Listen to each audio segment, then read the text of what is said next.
wonderful introduction. This is Gerardo.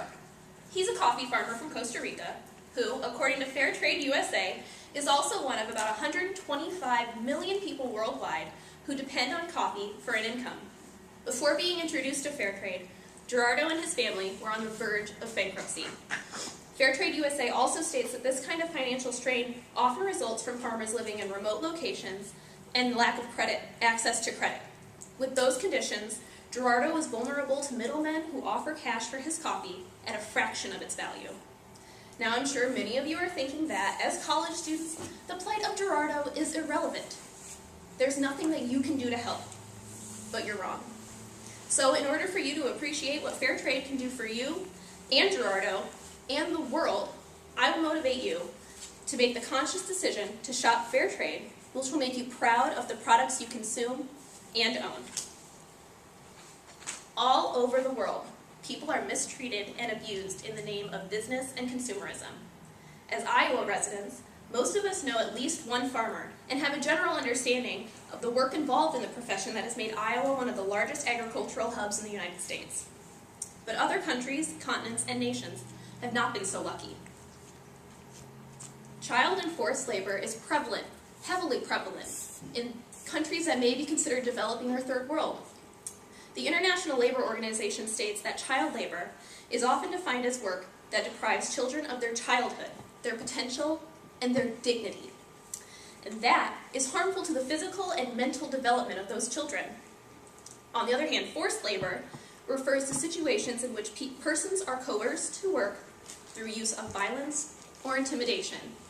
And who wants to purchase products knowing that those products have been built and produced on the backs of children and forced laborers?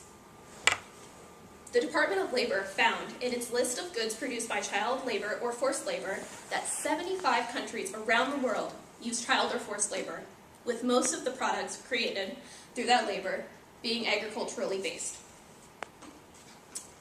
Wages also represent a huge issue in poverty around the world and creating worldwide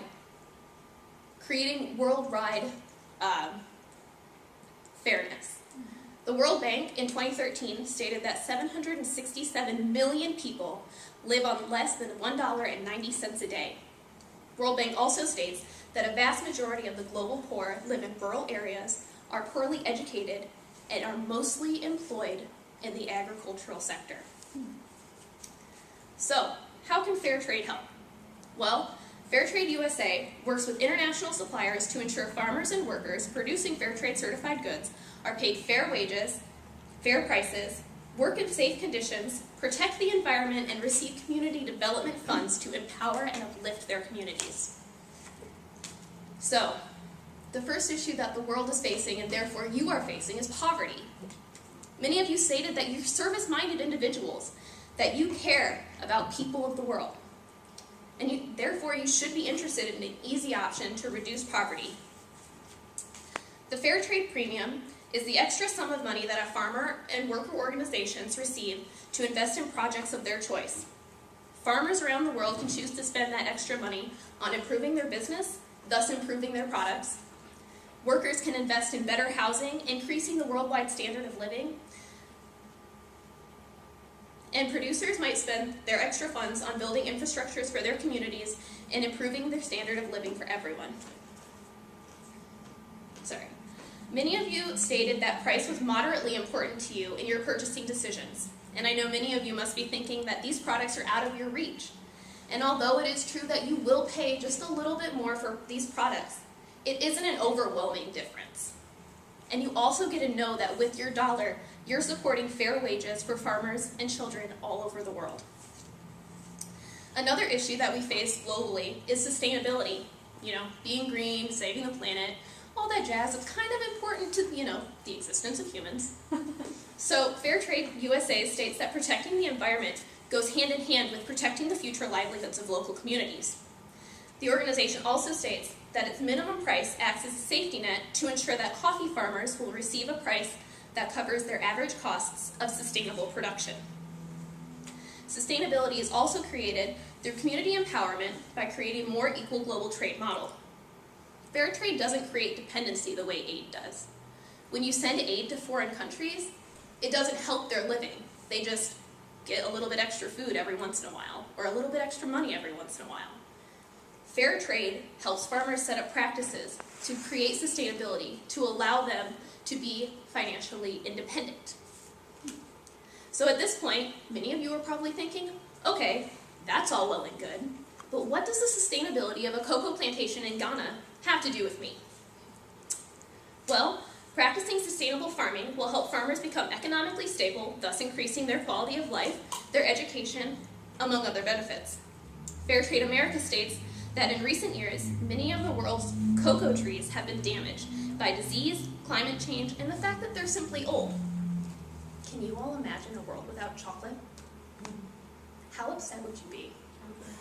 Like, no chocolate ice cream, no chocolate bars, no brownies, no chocolate cake, none of it. That might happen if we don't start using sustainable practices and teaching farmers on cocoa plantations how to be sustainable. So now, many of you are probably on board with the idea of fair trade. Sounds good for everybody, right? But you might be a little bit skeptical about fitting fair trade into your lifestyle. But many of you are probably already consuming products with fair trade. For example, 2 of you listed Ben & Jerry's as your favorite ice cream. And Ben & Jerry's uses fair trade sourced ingredients in their ice creams, including vanilla, sugar, chocolate, so you are consuming fair trade. You are supporting farmers around the world by purchasing from Ben & Jerry's, which you can get at Hy-Vee and Walmart. Super easy, right? Fair Trade Foundation states that Starbucks also offers 2 popular roasts that are 100% fair trade certified. And they're their most 2 popular roasts. They're espresso roasts and the Pike Place roast. So, not only is it easy to locate, it's also super easy to locate in grocery stores if you don't know brands that are fair trade. All you have to do is look for these logos on chocolate, sugar, coffee, and even wine and spirits. Fair trade products can be found at Hy-Vee, any of them, Walmart, and there's also a small international store just downtown called Sis International. It's super cute. The lady who owns it is super duper nice. So, if you want to continue to see farmers and their families live in poverty, don't buy fair trade. If you don't care about children around the world having a safe place to sleep or an education, don't buy fair trade. If money is more important than the well-being of the planet you live on and the people who inhabit it, continue to buy products imported on the backs of the poor, the abused, and of the children. But if you want to help Gerardo get an education for his children and improve the world, do your research, check labels, go fair trade.